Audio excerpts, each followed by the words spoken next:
Walters is back for another season as the official bar of the Nats Chat podcast. Walters is the best spot to go before and after home games, located at the southeast corner of Capitol and N Streets, right across the street from the ballpark. A massage chair might seem a bit extravagant, especially these days. 8 different settings, adjustable intensity, plus it's heated, and it just feels so good. Yes, a massage chair might seem a bit extravagant, but when it can come with a car, suddenly it seems quite practical. The all-new 2025 Volkswagen Tiguan, packed with premium features like available massaging front seats, it only feels extravagant. Nats trying to add to a 4-2 lead. Here's the pitch. Call swings, rounds it up the middle. Gets a good hop over the second baseman into center field, a base hit. Garcia scores from third. Bell around third. He'll come in to score. And over to third goes Nathaniel Lowe. Alex Call delivers with a shot up the middle that took a high hop over the glove of the second baseman Lee. It's a single to center. 2 runs batted in for Alex Call. And it's now the Nationals 6 and the Twins 2. Irvin takes a deep breath. He turns into his motion and brings it home. Swinging a soft ground ball towards short. Abrams plays it into his left, triggers onto first, and the inning over. Jake Irvin has pitched 7 strong innings in his first ever start at Target Field, and the Irvin fans behind the third base dugout rise to give the hometown hero a standing ovation. And welcome to Nats Chat, along with MASNsports.com Nationals insider Mark Zuckerman, who was at Target Field in Minneapolis. I'm Al Galdi, host of the Al Galdi podcast. The Nats now have won 4 of their last 6 games, with the team totaling exactly 16 runs over 2 wins, then getting shut out in back-to-back games, and then totaling exactly 16 runs in 2 more wins. Go figure. Sunday afternoon, a 7-2 win at the Minnesota Twins to win 2 out of 3 games in the series. The Nats in MLB's 2025 regular season improved to 43-62. This installment of Nats Chat brought to us by Window Nation. Do not miss Window Nation's biggest deal of the year. The deadline to get 50% off all window styles is the same as the MLB trade deadline this Thursday, July 31st. And speaking of that deadline, the Chicago Cubs reportedly very much want the Nats ace, MacKenzie Gore. Now, of course, in life, we don't always get what we want, but more on that in a bit. But Mark, 2 very nice wins for the Nats over the final 2 games of this series at the Twins. Good pitching, good offense. We've had so many bad vibes with the Nats since the start of June. Nice to be able to say that this team has notched back-to-back series wins. First time that has happened since the Nats won 2 out of 3 at the Los Angeles Angels June 27th through the 29th and won 2 out of 3 against the Detroit Tigers at Nationals Park over July 2nd and July 3rd. You know, that's less than a month ago. That feels like about 2 years ago with everything that's happened these last few weeks. Yeah, as I was writing my game story, I wanted to look up, hey, when's the last time they won 2 series in a row? And I thought, boy, it's probably been a long time. And I looked it up and found the same thing that you did. Said, oh, well, that's only really a month ago. Yet it does feel like an eternity ago. So much has happened since then. And look, they're not playing perfect baseball. We know on any given night, they can look lifeless at the plate. They can be sloppy in the field and on the bases. You never know really what you're going to get from the pitching staff. But let's take a step back. And I feel like in the bigger picture, they are playing a better brand of baseball right now. And certainly in the games that they've won, they've looked a whole lot better. And that is across the board. Good starting pitching, sustained offense, not just getting it all in one inning and then shutting down. They did that very well in this game. The little things, as Miguel Cairo pointed out, getting runners in from third, running the bases well, playing good defense, all of that. And with a couple of notable exceptions, the bullpen has really stabilized, I think, as well here recently. And so it doesn't guarantee on any given night that they're going to win, but I do think they're playing a better brand of baseball, and I think they're moving further beyond the awful June and early July, the firings, and moving into this next stage of their development. And it's not great baseball, but it is better baseball, and I think they're appreciating that. We do want to let you know about something special that we have coming up later in the show. Jim Callis, senior writer for MLB Pipeline, giving us his expertise on the man who the Nats took with the #1 overall pick in the 2025 MLB draft, shortstop Eli Willits. This series at the Twins goes down as one of the best pitched series by the Nats this season. When you consider the starting pitching in each game was quite good. There are nits to pick, of course, but MacKenzie Gore, Mitchell Parker, and Jake Irvin. And the bullpen overall in this series did a good job. It's not often we've been able to say that both the starting pitching and the relief pitching over 3 games in a series was good, but that was the case in this series. And Jake Irvin on Sunday afternoon, a model of pitch efficiency. This was so nice to see.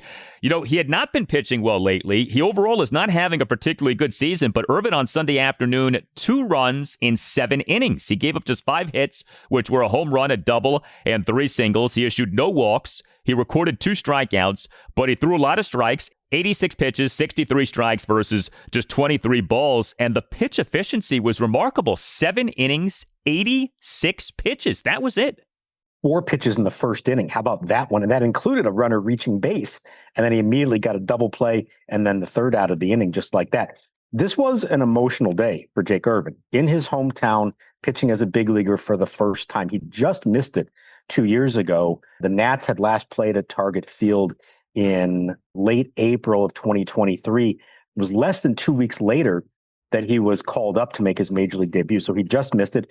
Obviously, the American League teams, they only face him every other year on the road. So this one had been circled on his calendar for a long time. He didn't know the exact number, but he said it was in the hundreds of people who were here at this game for him, between friends and family.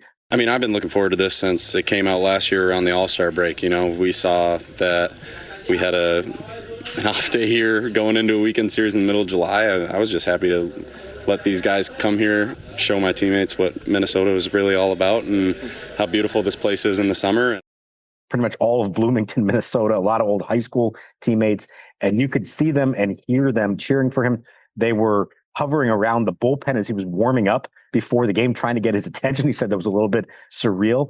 I give him a lot of credit. Coming into this, I didn't know how this was going to go for him because you worried a little bit that the emotions of it might get him too amped up and he'd get off to a bad start. And instead, he set the tone perfectly with that 4-pitch first inning and just cruised the rest of the way with a really efficient performance of throwing strikes, making them make contact, and getting quick outs on it. And so he was exhausted at the end of the day with the weather and with all the people that were here to see him.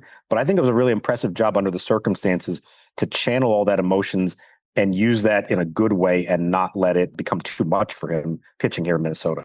I mean, it goes down as one of his best outings this season. It, of course, is not common that we see a Nats starting pitcher or any starting pitcher these days get to 7 innings. Irvin did that in this game. He is number 1 on the Nats in innings pitched, 126 2/3. So, while the overall output has not been great, the workload has been there. Like, he has been the workhorse of this pitching staff, and he was really good in this game on Sunday afternoon. And the Nats bullpen in this game, 2 Nats relievers combining for 2 scoreless innings. We had Konnor Pilkington and Kyle Finnegan. If that could ever become like a long-term standout back end of the bullpen, there's got to be something there with like K and strikeouts. And, there's some sort of marketing thing I'm sure the Nats could come up with.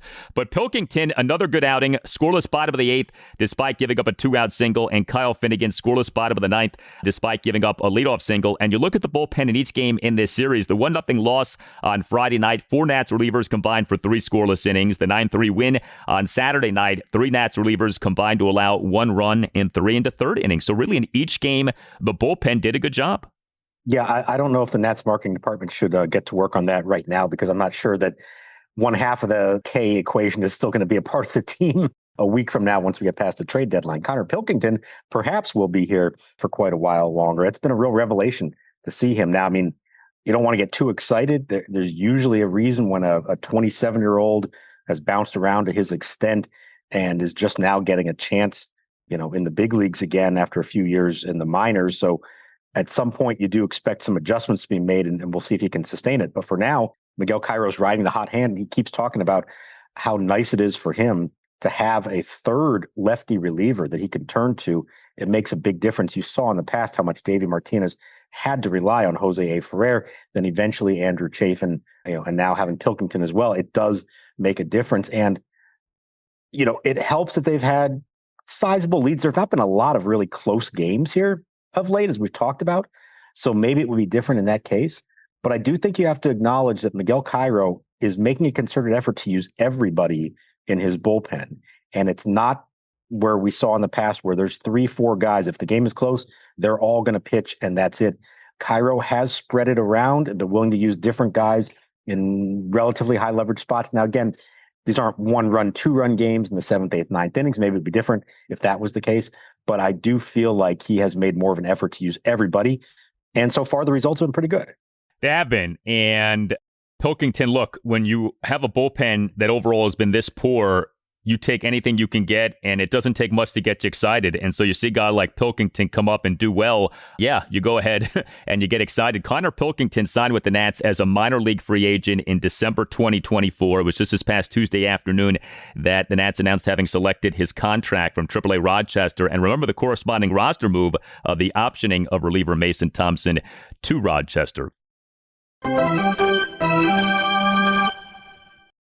Hey, it's Al Galdi for Window Nation. The dog days of August are right around the corner. The humidity is rather thick. You've got the AC running on blast, the fans on, and the shades closed, but the heat still seems to be seeping into your home. That is, until you replace your old, drafty windows with energy-efficient, top-quality windows from Window Nation. And right now, you can get 50% off all window styles plus 0 interest for 5 years. You heard that right. With Window Nation, you won't pay any interest until 2030.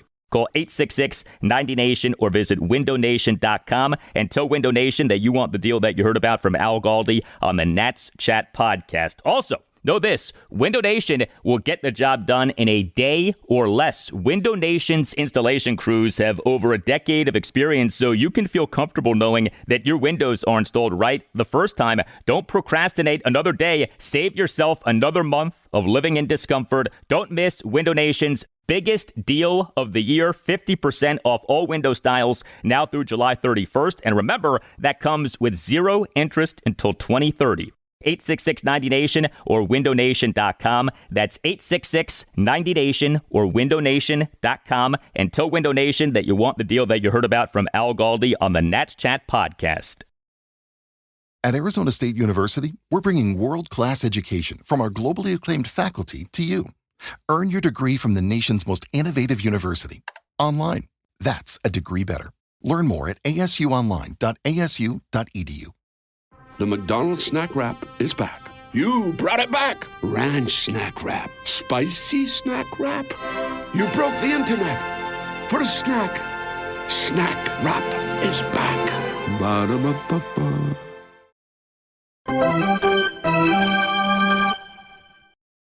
Sands will work out of the stretch, third base side of the rubber. The right-hander kicks and fires the first pitch of the day, and it's swung on and hit in the air to deep right center field. Way back, going, and gone. Goodbye. Into the upper deck in right center field. A game leadoff home run for C.J. Abrams. And the Nationals break out on top. 1 pitch, 1 hit, 1-0 Nationals.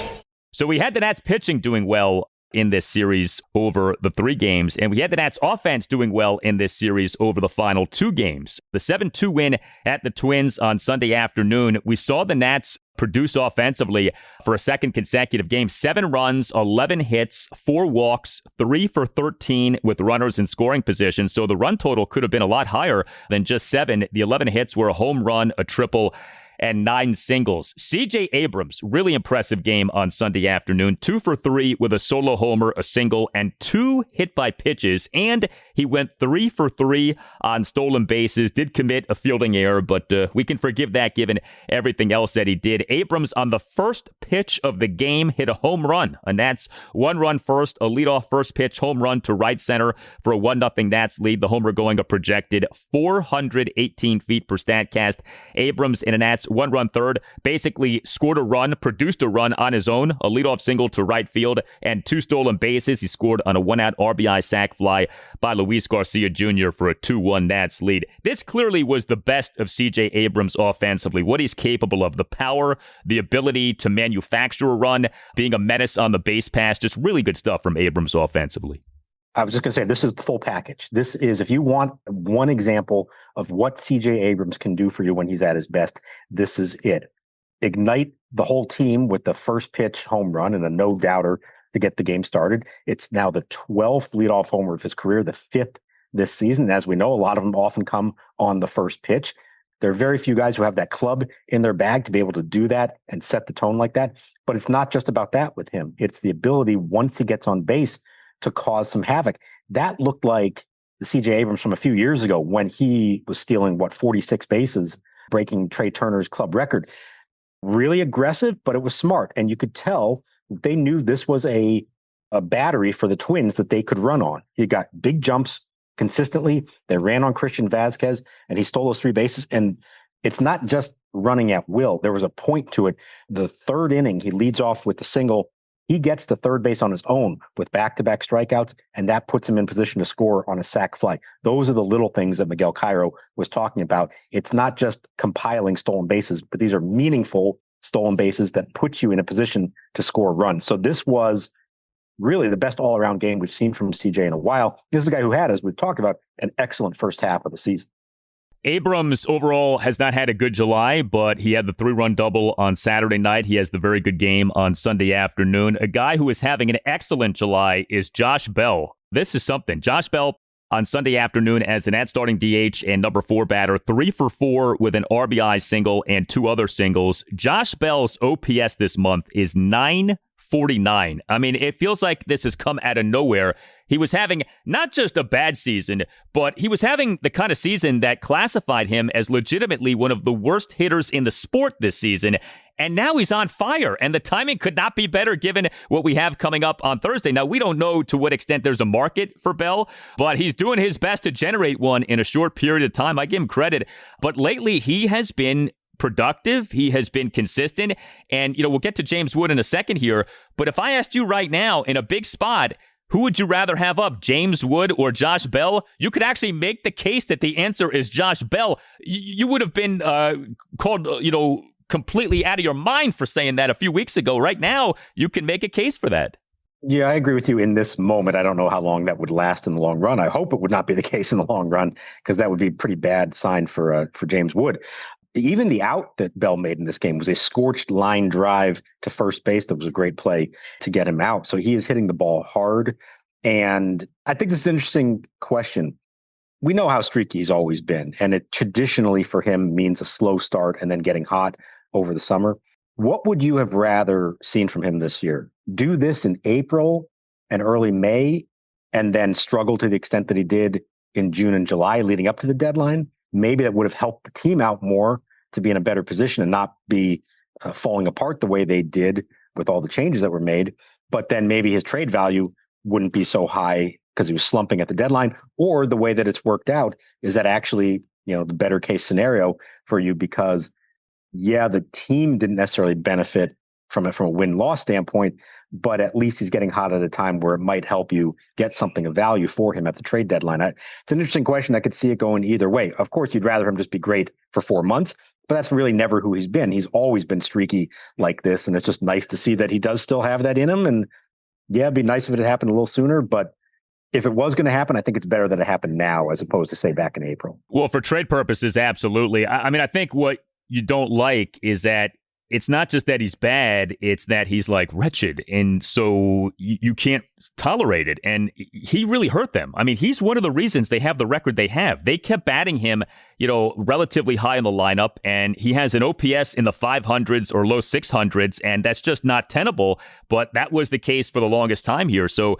you can't just forget about that and erase that, but he has done a good job here these last few weeks. All right, I mentioned him, James Wood. So C.J. Abrams is number 2 among all qualified Nats players in OPS at 815. Wood does remain number 1 at 868, but boy, is he struggling right now. Wood on Sunday afternoon as an at-starting left fielder and number 2 batter, 0 for 4 with a walk and 4 strikeouts. He, over the 3 games in this series, went 0 for 12 with 2 walks and 10 strikeouts. He had that big game in Game 1 of the series against the Reds. We thought that maybe that was the start of him coming out of this slump, but it's looking more and more like a one-off here in terms of his work this month. James Wood for this month of July has an OPS of 576, and he is striking out a ton. We all get it. He's a great player. He'll come out of this. I'm not trying to say there should be any kind of worry or concern or panic, but it is kind of jarring to see him struggling like this. We have not seen him struggle like this since he got promoted to the majors. No, we haven't. And, part of you says, well, hey, this happens to everybody at some point. It stands out just because he hasn't had to deal with anything to this extent yet. But I think the concerning part would be it's not just the numbers, the 0 for or the 1 for whatever he is now. It's how bad the at-bats often look. These are some bad swings, some bad takes on his part, a ton of strikeouts. He's not drawing the walks like we used to see from him. It's not like he's hitting the ball hard and just running into bad luck. No, he hasn't really deserved a whole lot more production than he's actually delivered for them. So I think that is certainly a concern. Now, does it mean this is who he's going to be for the rest of the season? No, he's too good. He's going to figure it out. You just hope that it doesn't last too long and that he can get it back on track. And you did see from him, I was wondering if we might see something like this on the called third strike. And it was a pitch right at the knees. It wasn't really a bad call, but it was a borderline call. He did finally show just a little bit of emotion, at least for James Wood, in saying something to the umpire as he was walking away. And it wasn't nearly enough to cause any kind of stir. But this isn't somebody who ever shows any kind of emotion, good or bad, on the field. So I thought that was notable and probably a sign of him actually being frustrated with the way things have gone for him here lately. Let's see. It's certainly a concern, but I don't think it's, sirens blazing and oh my God, his whole season is falling apart. It's nothing like that, but it is a considerable drop off. And as I said, it's really about the quality of at-bats or lack of quality of the at-bats that you want to see. Yeah, he could go 0 for 4, but if he's making contact, if he's working the count, hitting line drives and they're being caught, different story than in this case where he's just striking out a lot. Do you think he's fatigued? Do you think he's wearing down? I mean, he's a young guy, of course, but he plays basically every day. He didn't really get an all-star break with his participation in the home run derby and then playing in the all-star game. Do you think maybe he needs some days off? Could that be what's behind this, or at least part of this? It could. It absolutely could. And I think we take for granted the fact that, just because he's young, he can play every day and everything's fine. No, as you said, the all-star game, I've seen it from plenty of guys. It is an exhausting, 48 hours they spend there. There's a lot going on, especially when you're in the home run derby as well. So when people talk about, the derby ruined his swing, I don't think it's that so much. But yeah, I think physically and mentally, he probably has hit a wall here of late. You saw Miguel Cairo give him a day off right before the All-Star break. I would be interested to see if they would consider another thing this week. They're facing Framber Valdez, one of the best lefties in the league, on Monday in Houston. Not saying that James Wood should be avoiding anybody, but if ever there was a matchup and a situation where you'd say, hey, it might not be the worst thing, give him a night off, I could see that. We'll see what it comes to on Monday night, but it might do him a little good just to clear his mind and let his body rest a little bit.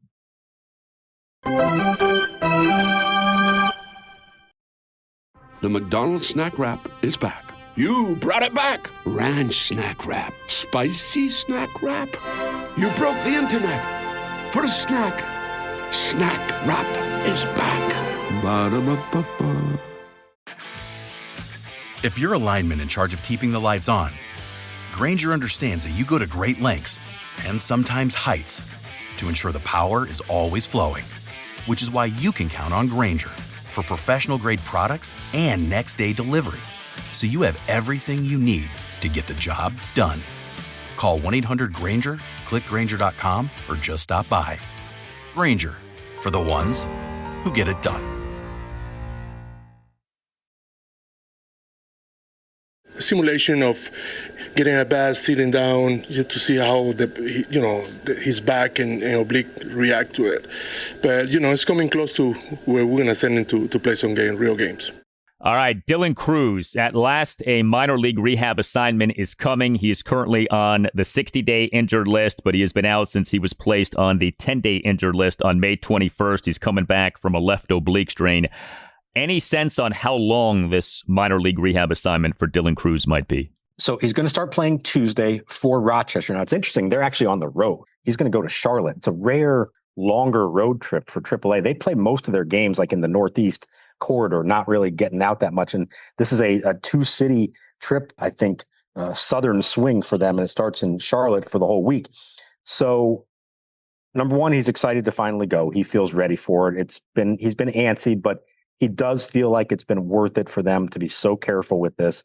Make sure he passed every test. Make sure he recovered the next day from these kind of activities that he's done because, with an oblique, it doesn't take much to re-aggravate it. And now you're really, you probably lost the rest of your season if it were to happen to him again now. So there's that part of it. He's feeling great, no issues. What he's got to do now is get into baseball shape again. And he's got to get comfortable facing pitches and find his rhythm and timing and everything else at the plate. And so he said he's going to view this kind of like spring training. Now, it doesn't mean he's going to have to play as many games as you would in spring training, but I would think probably a week at least. And you base it on how he's doing and how he feels, but you've been out for 2 months. The team is not in a pennant race, so it's not like this urgency that we got to get him back out there as soon as possible. I'll be curious, but I would not be surprised if he spends the whole week with Rochester in Charlotte, and then we see him after that, just to be sure. I know that's frustrating to everyone, but is it worth it to bring a guy back and throw him out there playing every day, which is what he's going to do, and have him not be the best version of himself, even if he's healthy? Everybody needs at bats. They need the reps before you start playing in major league games again. Yeah, it's tough. He's going to end up missing 2.5 months with this injury. It's already been more than 2 months. If you figure the rehab assignment takes a week, maybe a week plus, you're looking at 2.5 months right there. A tough break for Dylan Cruz. Can't wait till he's back. As we've said, him coming back and playing well the rest of the season is such a big storyline over these final 2 months of the Nats season. So we've arrived at the week of the trade deadline. The Nats already have begun their sell-off late night on Saturday night, announcing having traded utility man Ahmed Rosario to the New York Yankees for 2 prospects in reliever Clayton Beeter and outfielder Braum Martinez. We fully expect interim GM Mike DeBartolo to heavily and aggressively shop all Nats players on expiring contracts. The intriguing question has been, well, what about any players who are not on expiring contracts? And Nats starting pitcher MacKenzie Gore has come up. It doesn't feel like the Nats are on the verge of trading Gore, but at the same time, we don't know what kind of conversations are being had behind the scenes. And we can now say that there is legitimate interest in Gore in terms of identifying a specific team. A report from The Athletic on Saturday, quote, "The Cubs are very interested in MacKenzie Gore, a top-of-the-rotation arm under team control through 2027. A blockbuster deal with the Washington Nationals would set the Cubs up for the playoffs and eliminate an offseason need. The cost to acquire Gore, however, is currently viewed as sky high.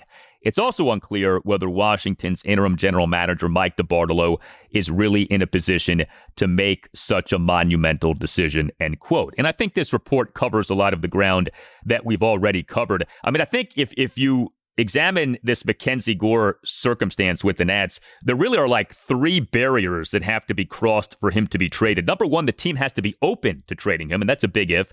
Number 2, the team has to get an offer that the team deems acceptable for Gore. And number 3, Mike DeBartolo has to be allowed to execute a trade for Gore. It may not be the case that he's allowed to do that, given that he is the interim GM. So, yeah, I don't know that anyone should be anticipating Gore being dealt, but I did find it interesting that The Athletic said, hey, the Cubs are very interested in the Nats ace right now. Well, first of all, if you are a contending team and a team that's not just trying to win right now, but trying to build something that can last for a few years, why wouldn't you be interested in MacKenzie Gore? He would help almost any team out there. So obviously the Cubs, and I would assume others, are going to be interested. Now, it's one thing to say you're interested. It's another thing to go make an offer that's a legitimate package of top prospects for someone like that. And so that's the key to it all. I believe that Mike DeBartolo will happily answer any phone call that he gets, and he'll say, well, here's what we'd want, A, B, and C. How many teams would actually meet that price? That, I think, is a very big question. I think he would ask for a lot, and rightfully so. You can't ask for what you got for Juan Soto, but it's a notch below that because the years of control are the same thing, and we know, how good and important starting pitching is. So to have somebody like MacKenzie Gore in your rotation, you should have to give up a lot for it. But I think the point you make there at the end, and we've raised this as well, trumps all else on this. Even if Mike DeBartolo is willing to do it, even if he gets an offer that is, in his mind, more than worth making that kind of major move, you still have to get the ownership group to say, yes, go ahead and do it. And, you said whether he's in a position as an interim GM to be allowed to do that kind of stuff. I would argue that Mike Rizzo, in year 17 of his tenure, was not necessarily in a position just to do that on his own. We know that ownership had to approve major deals like that. And not that long ago, when he was trying to strike a deal to send Bryce Harper to the Houston Astros in 2018, in what was the final year of his tenure with the Nationals. Ownership stepped in and said, no, we don't want to do that because we still have visions of re-signing him and we don't like the look of that. So for a variety of reasons, that's a lot of obstacles in the way. And I don't even know that it has to do with DeBartolo's status as an interim GM. I think that would apply no matter who was calling the shots, that ownership could, in theory, step in and say, no, I know that's a good package that you're getting in return for him, but no, we don't want to do that right now. I would think, though, if you don't have an interim tag and you have a multi-year contract, you would feel more freedom to perhaps push back on ownership, to argue with ownership, to try to sway ownership. Whereas if you're Mike DeBartolo, you have the interim tag, you may be gone after this season. You probably have to watch yourself a little bit in terms of how you speak to ownership. That would just be my only pushback on that. I would think, I don't know what happened behind the scenes in 2018 with the Bryce Harper trade that wasn't, but I would think you're Mike Rizzo at that point in time. You can really make your case to ownership. DeBartolo, I don't know that he can do that here. I think it's more like, would you be open to this? No? Okay. Talk to you later. Thank you and bye. That kind of thing. And the other part of that, of course, is that what DeBartolo is now doing for the next few months is kind of interviewing on the fly for a job that he hopes to get in the long run. And while you don't want just a yes man, and I don't think ownership wants that either, you do have to, play the politics of it, I suppose, in some way, and make sure that you're not proposing anything to ownership that might make them question whether or not you are the right answer for them in the long run. So the Nats, next up, have a 3-game series at one of the best teams in the majors. This will be an interesting series to watch. A 3-game set at the American League West leading Houston Astros. Game 1, Monday night at 8:10. Brad Lord will be the Nats starting pitcher. Game 2, Tuesday night at 8:10. Michael Soroka will be the Nats starting pitcher. And Game 3, Wednesday afternoon at 2:10. MacKenzie Gore will be the Nats starting pitcher. Hit us up on X at Nats_chat. You can find us on Blue Sky at Nats Chat Podcast. You can email us, natschatpodcast@gmail.com. We have a website you can check out, natschatpodcast.com, at which you can purchase a Nats Chat Podcast t-shirt. All Nationals radio highlights on Nats Chat are courtesy of 106.7 The Fan. For Mark Zuckerman, I'm Al Galdi. Thank you for listening. We'll talk to you next time on the Nats Chat Podcast, and we'll leave you now with Jim Callis, senior writer for MLB Pipeline, about the player who the Nats took with the number 1 overall pick in the 2025 MLB Draft, shortstop Eli Willits. With the first pick of the 2025 MLB Draft, the Washington Nationals select Eli Willits, a shortstop from Fort Cobb Broxton High School in Fort Cobb, Oklahoma. Although Eli Willits wasn't necessarily as famous as some of the other names bandied about as potential number 1 overall picks for the Nationals, he's an extremely talented player, and if he gains some strength and adds some power, he might be the best all-around player in the 2025 draft.